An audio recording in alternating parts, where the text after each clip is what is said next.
Thank you so much. What a beautiful introduction. And yes, we are all about authenticity, aren't we? I said to Cynthia, there's a fine line between authenticity and TMI, but I think that was beautiful. Thank you. Well, good afternoon. Are you having a great summit? I'm having a fabulous time, and I'm thrilled that we're all here today in our hometown, the beautiful city of San Francisco, and we couldn't have asked for better weather. And I'm glad we're all inside for this wonderful power lunch today. A very special thank you to our friends at Wells Fargo for hosting today's power lunch, and thank you so much.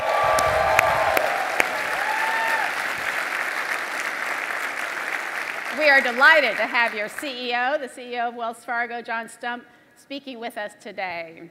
A big out and equal thank you to all of our generous sponsors and our individual contributors. We couldn't do this important work without you. Well, this is the largest out and equal workplace summit ever. We are welcoming 3,000 people from over 40 states in the United States and 30 countries throughout the world. Many of you have traveled great distances to be here today, coming from Argentina, India, China, France, Pakistan, and all over the world. We truly are a global family.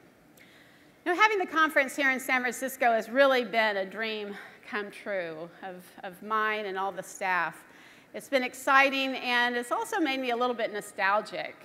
So as I walk down memory lane, or you might say Barbary Lane, I decided to reread Tales of the City. And if you haven't read that classic story about San Francisco, you need to put it on your bedside table.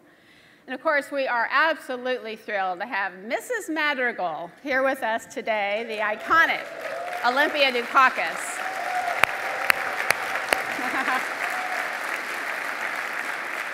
You know, San Francisco is where I came out as a lesbian, and it's also where I started Out and Equal Workplace Advocates.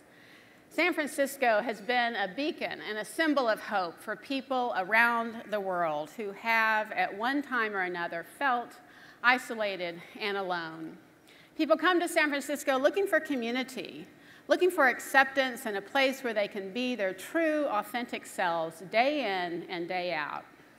People come here to say, I am lesbian, I am gay, I am bisexual, I am transgender, I am out and proud, hear me roar. San Francisco is home to so many heroes like early lesbian activists Del Martin and Phyllis Lyon, who founded the first organization for lesbians in the United States and probably the world in 1955. San Francisco is home to the Transgender Law Center, which works to change the laws and systems to be more inclusive of our transgender community. And of course, San Francisco is also the home of Harvey Milk. Harvey Milk was one of the early advocates for workplace rights for LGBT employees. In 1978, there was a proposition on the ballot in California that would have made it illegal for LGBT teachers to work in our public schools. It was called Proposition 6, or the Briggs Initiative, and Harvey was instrumental in defeating this measure. And of course, Harvey Milk made such a huge difference just by being out and encouraging our community to come out and be proud of who we are. Well, I moved to San Francisco from Texas, from the heart of the Bible Belt. Go Texas. This was a time in my life when I dated men and couldn't figure out why I kept falling in love with their sisters. So when I finally moved to San Francisco, I felt a little bit like Marianne Singleton, very naive character in Tales of the City. I was not in Cleveland or Texas or Kansas anymore. You know, I noticed that while many people come to San Francisco, many people come to explore gay bars. Well, I came here to go to seminary. San Francisco Theological Seminary to train to become a Presbyterian minister. Well, when I wasn't studying Presbyterian polity or church history, I spent time getting to know the beauty and culture of San Francisco and all that this wonderful city has to offer. The hot tubs, the sushi, the Irish coffee, and of course, the Castro. And I finally began that process of coming out to myself as a lesbian. Once I could finally say that word, first to myself and then out loud, that's when my journey toward becoming my true, authentic self began. I immediately joined the women's spirituality group, which turned out to be a euphemism for a lesbian dating group. Oh, that's nice. And then I decided, you know, this is who I am, and it is time to come out. So I came out first to myself, then to my friends and family, and then to the Presbyterian Church.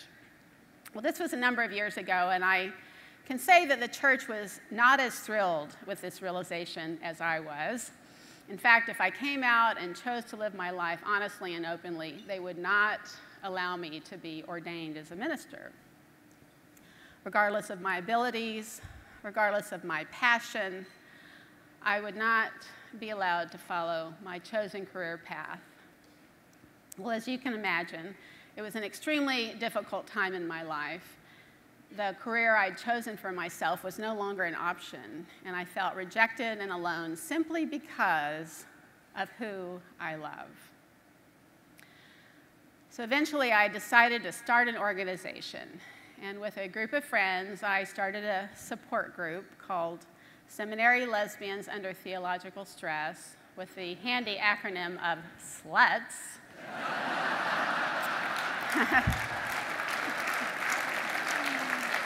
It was a committed, but as you can imagine, rather limited constituency.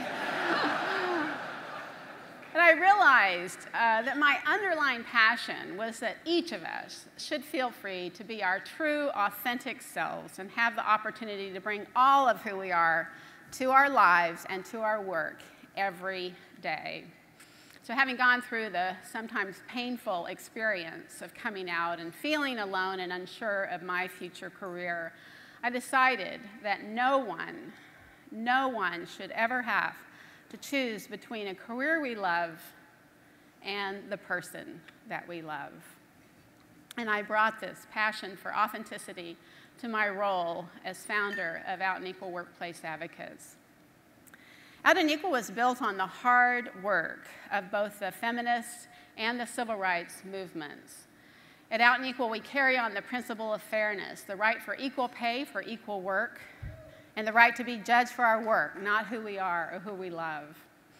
At our very first Out and Equal Summit in 1999, I met a man who had been in a committed relationship for over 30 years and could not get health care for his partner. But his colleague, who went to Las Vegas for the weekend, was able to have his brand new wife automatically covered. We knew it was time for a change. When I started Out and Equal 18 years ago, only 5% of Fortune 500 companies included sexual orientation in their company's non-discrimination policies, and gender identity was not even part of the conversation.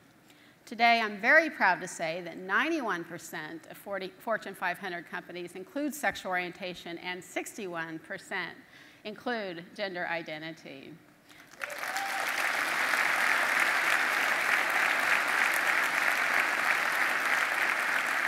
We have seen so much progress over the 18 years, from the demise of Don't Ask, Don't Tell to the ever-increasing prevalence of marriage equality.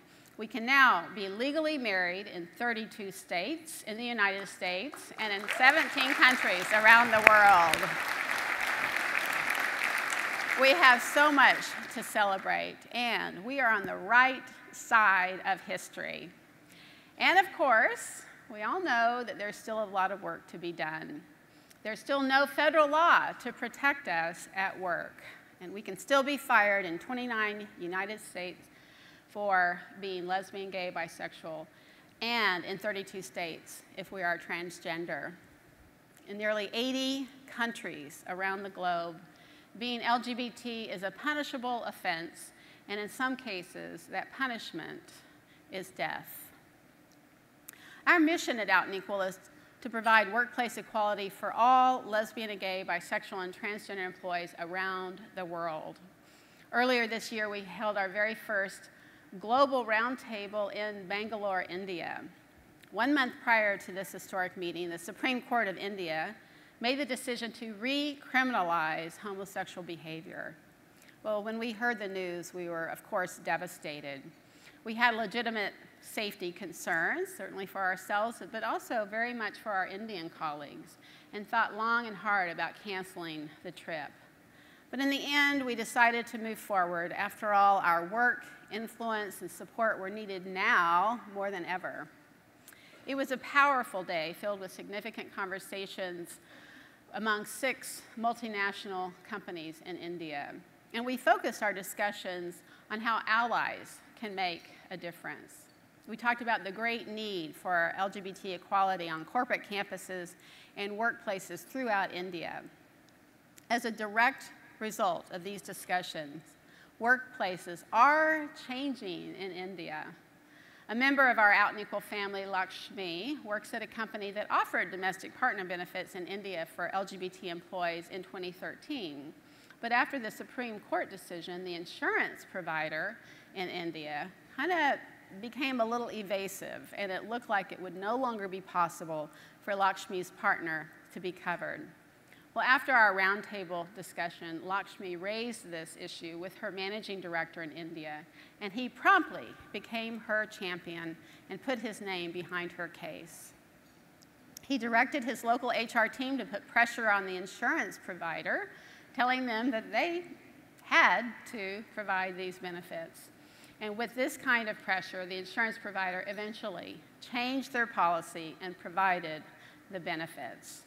And since this was India's largest benefits provider, the impact went well beyond Lakshmi and her company. When attending last year's Out and Equal Summit and the subsequent meeting in Bangalore, Lakshmi said that her eyes were open to how much more needed to be done for workplace equality for LGBT employees around the world. It motivated her to fight for her rights and ensure that it was more than just a policy on paper, but one that could be successfully implemented. The managing director in India helped pave the way to right this injustice. Lakshmi had direct and personal conversations with the senior-most leader, and it was this interaction and communication that led directly to the change. It's so important for us to have allies who understand the importance of equality for the LGBT community. So I say congratulations to Lakshmi for raising this issue, and congratulations to her managing director, who was her champion.